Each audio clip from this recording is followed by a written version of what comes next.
Let's refresh the memory of a Madani Muzakara when Sheikh Tariqat Amir Ahl Sunnat Damat Barakatumul Aliyah read an excerpt from Ihya Ulum. Have a look at the Madani pearls of Amir Ahl Sunnat Damat Barakatumul Aliyah.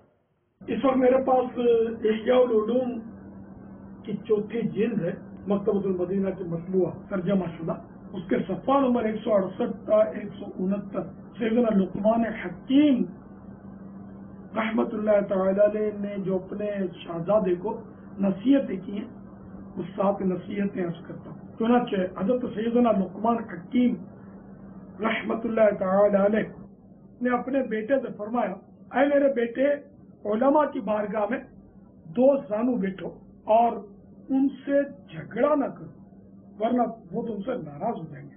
دنیا سے اپنی ضرورت کے مطابق لو اور ضرورت سے زائد کمائی آخرت کے لیے خرچ کرو۔ نمبر 3، دنیا کو بالکل ہی نہ چھوڑ دو کہ محتاج ہو جاؤ اور لوگوں پر بوجھ بن جاؤ۔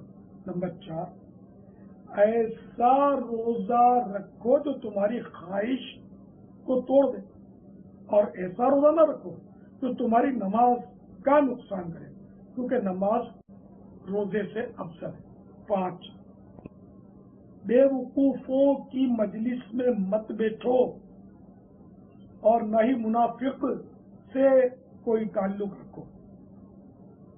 6، اے بیٹے، کسی تعجب خیز بات کے علاوہ نہ ہنسو اور بلا ضرورت نہ پھرو اور بے مقصد بات کا سوال نہ کرو اور اپنا مال ضائع مت کرو اور غیر کے مال کی اصلاح کرو۔